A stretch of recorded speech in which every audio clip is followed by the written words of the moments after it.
آگے کیا کہا؟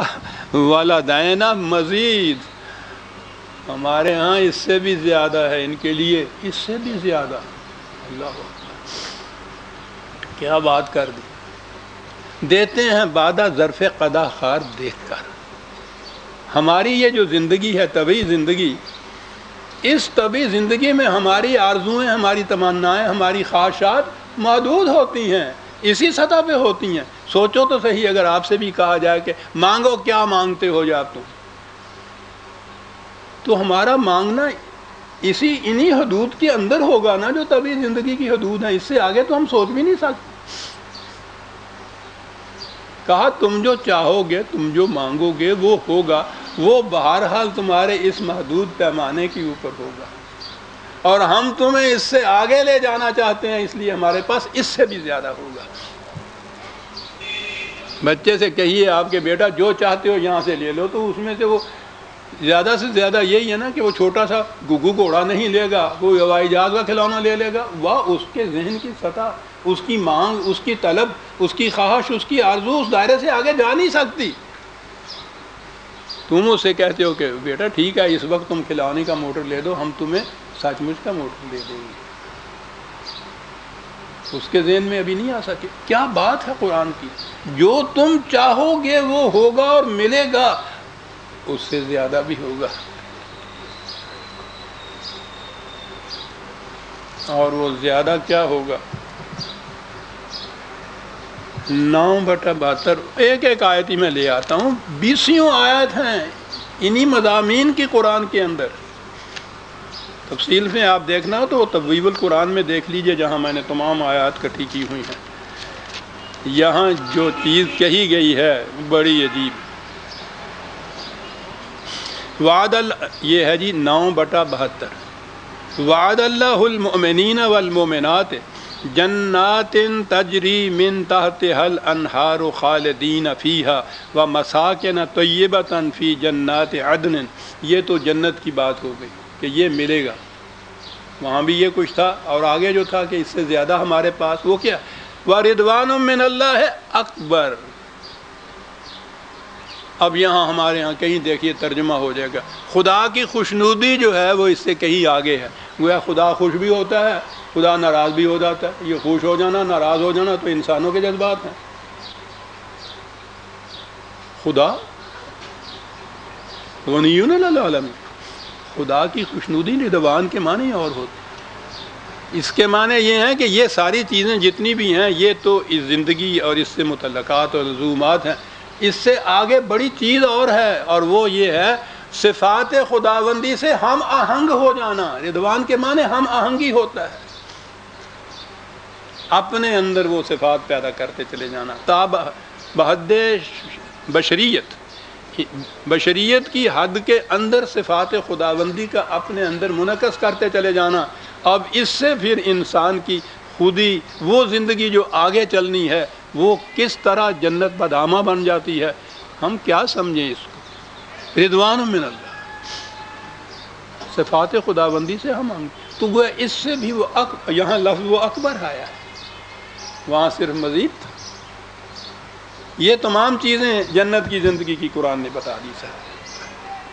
اب یہاں ایک سوال پیدا ہوتا ہے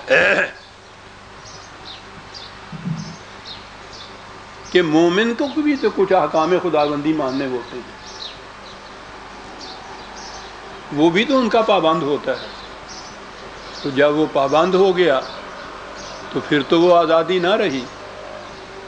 تو گویا آزادی سے ہمارا مفہوم تھا جسے مادر پدر آزادی ہوتی، جسے یہ پابندی کہتے ہیں، اس کا سمجھ لینا بڑا ضروری ہے۔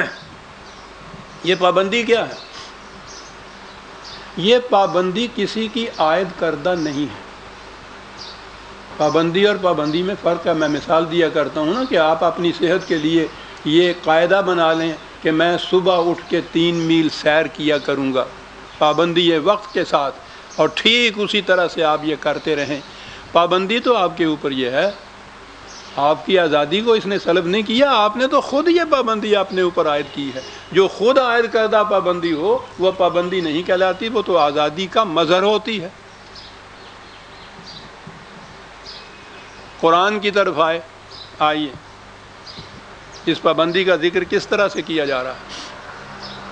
بیمار ہے، وہ علاج کا سوچتا ہے، اس کے لیے وہ اپنے اختیار و ارادے سے طے کرتا ہے کہ ایلوپیتھک علاج کراؤں گا، طے کر لیا، پابندی عائد کر لی، باقی ایلیمینیٹ کر دیے طریقے، فلاں ڈاکٹر جو ہیں اس کا علاج کراؤں گا۔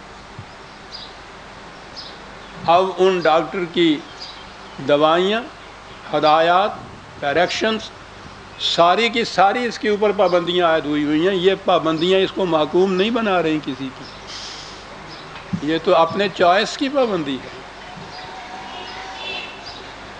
قرآن میں جو پابندیاں ہیں، پہلی پابندی آپ کے نزدیک یہ ہے نا کہ وہ ایمان لائے، کفر کو چھوڑے۔ اس ایمان کے متعلق کیا ہے؟ 18/29 حوالے لکھتے جائیے، بڑے اہم ہیں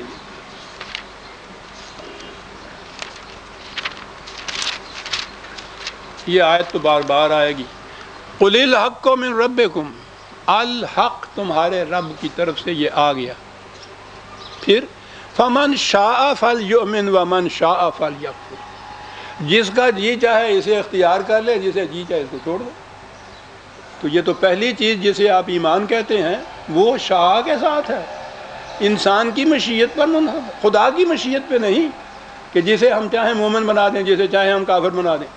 وہ تو قرآن نے 20 مرتبہ کہا ہے کہ اگر انسان کو اس طرح سے مجبور پیدا کرنا ہوتا جیسے کائنات کی باقی مخلوق ہے، اسی طرح سے ہم اس کو بھی پیدا کر دیتے۔ ہم نے اس کو صاحب اختیار و ارادہ بنایا۔ من شاء، ہم نے صرف حق بھیجا ہے، من شاء فلیؤمن ومن شاء فلیکفر۔ آپ دیکھتے ہیں کہ آزادی کو کیسے برقرار رکھ رہا ہے۔ یہ تو ہے ایمان لانا جسے آپ کہتے ہیں، پہلی بنیادی چیز، اور اس کے بعد پوری زندگی جو ہے اس میں یہ عزیزان من مذہب کی کسی دنیا کے کسی مذہب کے پلیٹ فارم سے دیکھیے، یہ چیزیں آپ کو کہیں نہیں مل سکتی۔ پوری زندگی میں انسان کے متعلق ہے کہ اعملوا ما شئتم،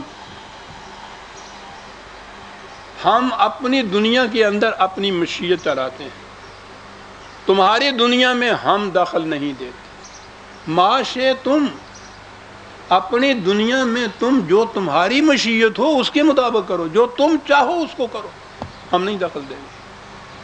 نبی اکرم صلی اللہ علیہ وسلم کی زبان مبارک سے بار بار قرآن میں ہے اعملوا علی مکانتکم انی عامل، تم اپنے پروگرام کے مطابق عمل کرو، مجھے اپنے پروگرام کے مطابق عمل کرنے دو۔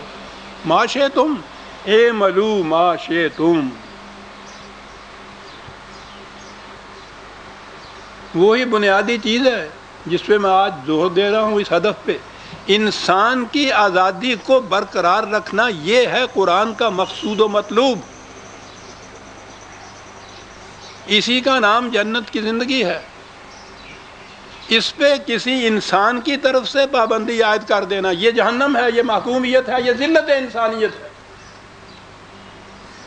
کسی انسان کو اس کا حق حاصل نہیں۔ ما کان لبشر ان یؤتیہ اللہ الکتاب والحکم والنبوۃ ثم یقول للناس کونوا عبادا لی من دون اللہ، کسی انسان کو اس کا حق حاصل نہیں، وہ قانون کا ضابطہ لیے ہوئے ہو یا انتظامیہ کے اقتدارات اس کو حاصل ہوں، وہ نبی بھی کیوں نہ ہو، اس کو اس کا حق نہیں ہے کہ وہ انسانوں سے کہے کہ تم خدا کے نہیں میرے محکوم بن جاؤ۔ کسی انسان کو حکومت ہے ہی نہیں قرآن کی، دوسرے انسان کی آزادی کو سلب کر لینے کا حق ہی نہیں ہے۔ میں نے پہلے عرض کیا کہ جسے آپ نے ایمان کہا ہے وہ ما شاء ہے، پھر جو کام کرنا ہے اعملوا ما شئتم ہے۔ اب خدا کے احکام کی اطاعت، یہ چیزیں بھی تو قرآن میں ہیں۔ اس کے اندر جیسا میں نے ابھی عرض کیا ہے، وہ ڈاکٹر کی ہدایت پہ عمل کرنا ہے، وہ محکومیت اور مجبوری نہیں ہے۔ تم نے خود اس کو اپنا ڈاکٹر چوز کیا، خود تم نے اپنے چوائس سے اس کی دوائیوں کو اپنے لیے بہتر سمجھا، اس کی ہدایات جو ہے اس پہ عمل کرتے ہو۔ عربی زبان میں قرآن کریم نے اس کے لیے اطاعت کا لفظ آیا ہے۔